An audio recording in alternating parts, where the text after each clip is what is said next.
Hey guys, what's going on? It's Dan and I'm back with another round of MDL action. So I had a rough first 2 weeks of the season, then turned it around last week. But this week I'm going up against the last undefeated coach in my division, Dina, who has a very scary looking team. Coco Evil is my pet combination of Pokemon. Magmortar is pretty good into this team here, but the Weezing's going to be the real star. My assumption is she goes for Trick Room because her fast mode really doesn't look good into what I'm bringing. So I am going to imprison Trick Room early and then go from there. The Steelix is my best Trick Room answer, but the Magmortar is a decent answer outside of Trick Room for the Melmetal. Basically, my whole prep this week was how to deal with Melmetal Hatterene, because I figured she was going Trick Room against me, because her fast modes really just don't work into Weezing.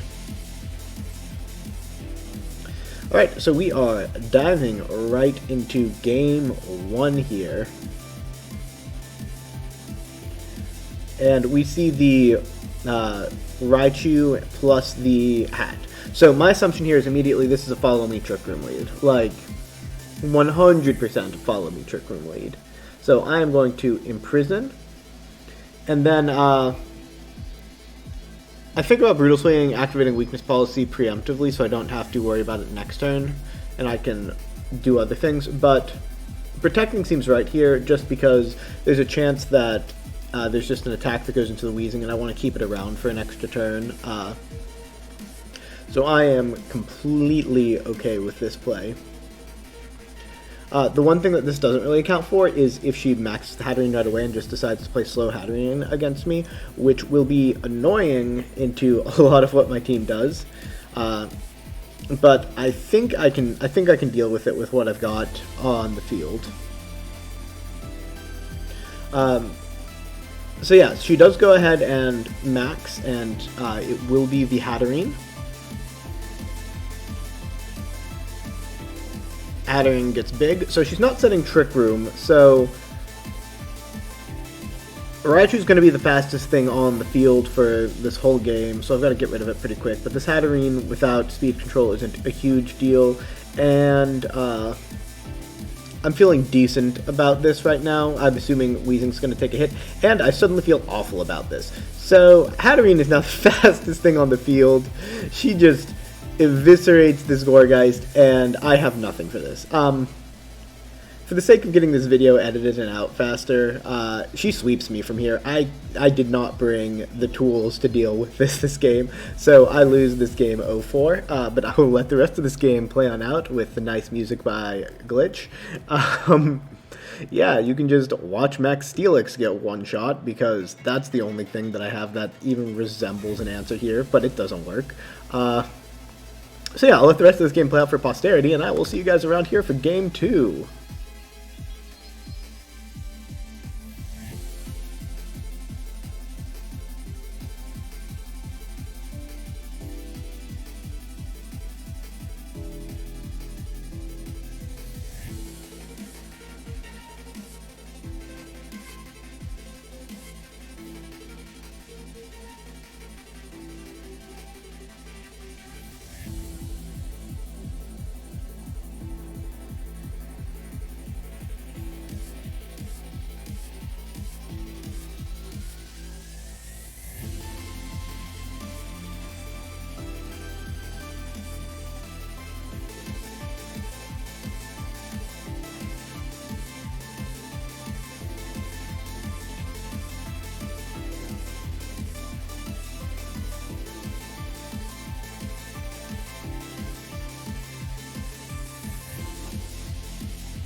Okay, so I'm back with game 2. That didn't work. So, of course, I can't possibly consider going with the same lead again, right? I'm going with the exact same lead, though. And I'm going to put out Zamazenta, because this will give me something that'll be the fastest thing on the field. And either Steelix or Magmortar here, because Stoutland doesn't seem like the answer. My thought is that she probably doesn't try to set Trick Room this game because she didn't need it last game, so Magmortar, and then I'm going to assume she pivots to it game 3 if I can get it there, and I'm going to go with Steelix. So, yeah, feeling less than confident right here, but could be worse. Could be worse. Not really, I got 0-4, it couldn't be worse. But we are just diving right into that. And I've got a new plan this game. And that's to just kill the hat. Because Max Hat is slower than Max Goregeist. It's slower than Goregeist. Without Helping Hand, it can't KO the Goregeist at max. And I know with the weakness policy, I KO it. If Raichu follows me, I'm not getting KO'd. And unless she sets Trick Room, then just maxing and going into the Hatterene is correct. And even if she does follow me, I'm KOing the Raichu. So this feels pretty safe, actually. Based on what I've seen. Because if she goes for speed swap stuff, yeah, Goregeist is going to take a lot of damage, but Hatterene's going to die, and I will absolutely take that trade. Because late game, if I can get rid of her max, Zamazenta wins. Because that's just what Zamazenta does, is if I can stall out opposing maxes, I win late game. So yeah, the pumpkin. The pumpkin is big.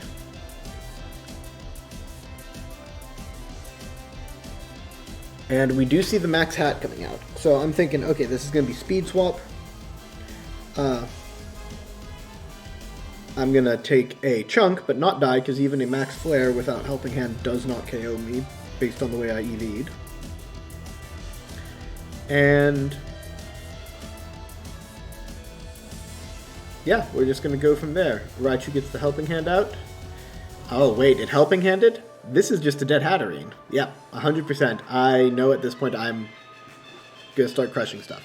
Weakness policy goes off in the pumpkin, and the pumpkin gets spooky.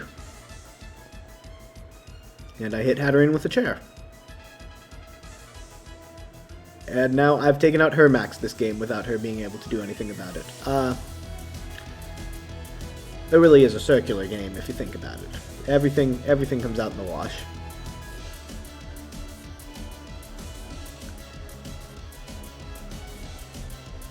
So now I feel like I'm in a very strong position.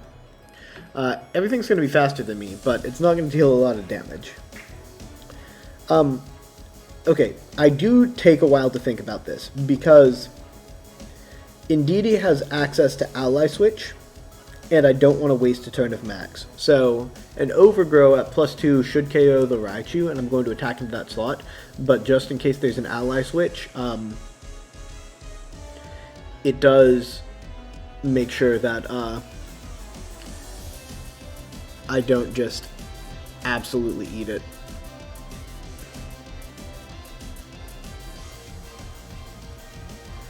So this Raichu Follow Me's and Expanding Force comes out just targeting the Goregeist. So yeah, that's a lot of damage. Strange Steam comes on out into the Raichu. That might be Specs Indeedee. But I will get rid of the Raichu because of Follow Mead.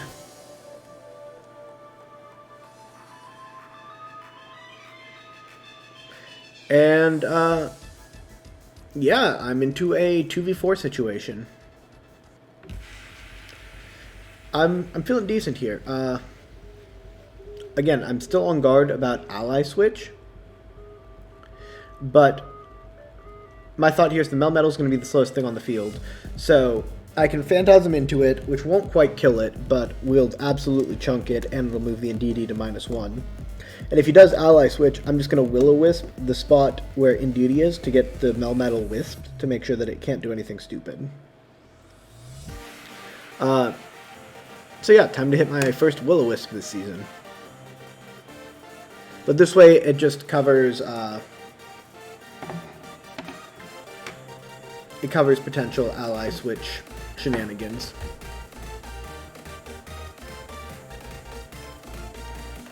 And, I don't know, with the Zamazenta in the back, I feel pretty good about it. That's a lot of damage from that Indeedee. Will-O-Wisp comes on out, but it misses. Still never hit a Will-O-Wisp. Phantasm will chunk the Melmetal. And now everything dies to Zamazenta. The Gourgeist takes this double Iron Bash, and it does go down. But Zamazenta gets to come in clean here now. And, yeah, that's just going to be the rest of the game, is Zamazenta cleaning up. I play against something really stupid happening from Melmetal by crunching the Indeedee first, because I think that's Specs damage. And I don't want to reveal the berry, and at -1, Crunch will always KO Indeedee. But that'll clean up this game, and then Close Combat obviously kills the -1 from there. So I'm just going to go ahead and skip ahead to Game 3, but I will let the rest of this game play on out.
Alright, and now we are back into Game 3.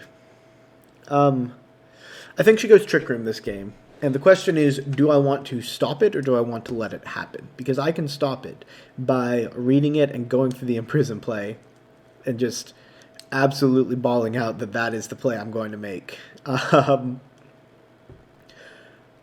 Or I could let it go up, get my chunk damage out, have Steelix in the back, try to stall Trick Room, and then win late game with Zamazenta. Those are the two choices. And the difference between them is Steelix comes if I let it go up, Magmortar comes if I stop it. And the way I lose is if I let it go up and I'm wrong about the calcs. But if I try to stop it and she goes for the speed swap stuff again, I lose that way. So I think she's going to go for Trick Room, and I decide that I'm going to let it go up and I'm going to beat her late game. I'm going to get my damage. I'm going to get my damage done with this Gorgeist, and we're going to see what it can do.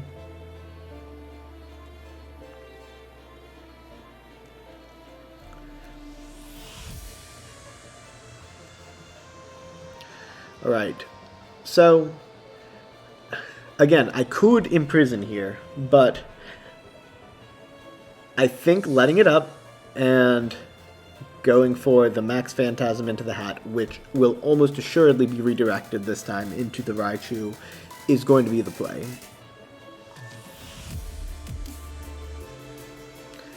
I feel super risky about this, but that's the play I decided to go with. Break Sash on the Raichu. Let's get that hat to -1 defense. And let's set ourselves up for late game. And also Steelix, which is a threat in this match a little bit.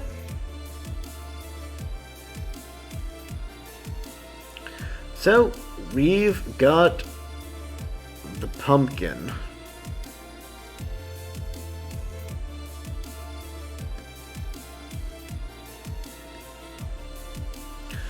Pumpkin time, everybody. Okay, so it's Follow Me Trick Room. I am okay with this. Because here comes big damage.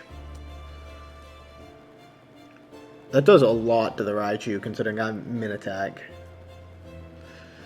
But this is about to do a lot more to that Raichu.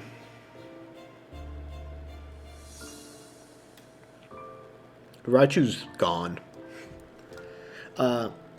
And now, Gorgeist is going to threaten a lot of things here. Hat will put the Trick Room up. And now, okay. Hatterene's going to have a choice next turn. If Hatterene maxes and goes for a Max Flare, that plus a Melmetal double up will kill this Gorgeist. Room Service Melmetal is interesting because my Steelix is also Room Service, so Steelix is still going to be the slowest thing under Trick Room. But she doesn't know that yet. So she can just KO the Gorgeist if she wants. And the cleanest way to do that is actually probably max the Melmetal and hit it with Hat or something. But if she Max Flares it with Hat, Double Iron Bash will give her the KO at this range. In which case, I'm playing for a late game, and I want to burn this max Melmetal, but she doesn't max the Melmetal. She maxes the Hat. So again, she needs to go for Flare to guarantee this KO. If she goes for the Smite, I don't think it will KO at this range. Looking at the HP stat, I am fairly confident that I live this, even with a Life Orb. I think I live. And Gorgeist is an absolute god. She went for the RNG play. Not that it was necessarily bad. If she thought she was getting the KO, then it's absolutely the correct play. But Flare is what guarantees her the KO, if she's carrying Flare. But I get attack through Confusion, which is great. Hat goes down, which is great. Melmetal's defense falls, and I think I've got a decent late game situation here now.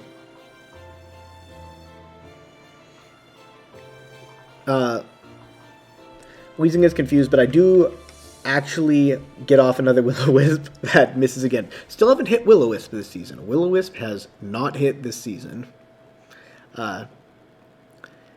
Yeah. But she's just got these two left on the field. And I just want to Phantasm the Melmetal, which will put Indeedee into crunch range. So we're going to Phantasm there. And then, I also just sort of want to Will-O-Wisp that spot. Just, let's make sure this Melmetal's doing no damage. If the Melmetal's doing no damage, then If the med metal does 0 damage, there is a chance for me here.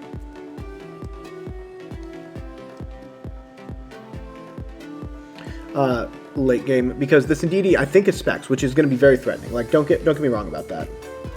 I mean, honestly, something goes down to this Melmetal before anything happens, which is why I doubled into the spot. Like, I have to double into it because something absolutely happens there. Weezing snaps out of its confusion, and I do hit Will-O-Wisp, ladies and gentlemen. It's game over. No way anyone can beat me if I hit Will-O-Wisp. Expanding Force comes on out. This should pick up the KO because I believe this is specs. I don't think that KOs if it's not specs, so I'm fairly confident it's locked into Expanding Force, which is, you know, good for it with this Psychic Surge on the ground. Burned Melmetal's not going to do a lot here, and I have Zamazenta Steelix left. So now I have to figure out how to play this late game, because Zamazenta is going to be effectively the slowest thing on the field, but I haven't revealed my Psychic Resist Berry. Even if this thing is specs, I live. So here's my thought. This Melmetal is burned, it's at -1 defense. The biggest threat on the field is the Indeedee. So what I want to do is double the Indeedee slot and take it out, and then let the Melmetal hit something. Because that just... So if I could close combat into the Melmetal and guarantee the KO if it doesn't protect, but if it does protect and I have high horsepower to the Indeedee, I'm not killing the Indeedee with just one attack from either of these two, because it's at neutral and it can be EV'd to survive Crunch, and I almost guarantee she's done that. Especially since I'm not Adamant Crunch. So I want to take out the Indeedee and set myself up for the late game here. High horsepower, almost gets there. Melmetal gets a high horsepower off on the Steelix. That does 38 damage, which is the important number to know here. I don't know if that's a low roll or a high roll, but assuming it's a low roll, it can do up to 45 damage, I believe, if that was a low roll. I am at 45 HP on Steelix, so this will be the last turn of Trick Room. So if Melmetal kills Zamazenta, it can then kill Steelix next turn, because Steelix will only get one attack on the Melmetal, and even at -1 defense, a Body Press doesn't kill the Melmetal here. Obviously, neither does high horsepower. But if I Iron Defense here, and Melmetal kills Zamazenta, Melmetal has to kill Zamazenta or it dies. Zamazenta kills it this range.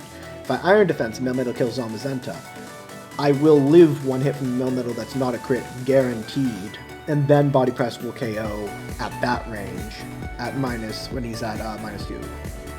So to lock up this game, I have to Iron Defense here to make sure that a high roll with that 38 damage was a low roll.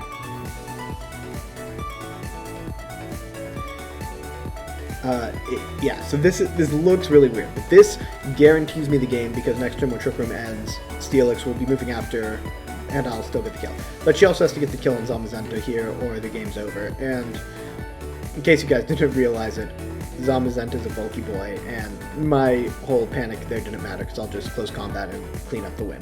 But yeah, good games to Dina, really fun set, getting back to the swing of things in the MDL, and I am looking forward to finishing out the season. Don't forget to like, comment, and subscribe, and I'll see you guys next time. Bye!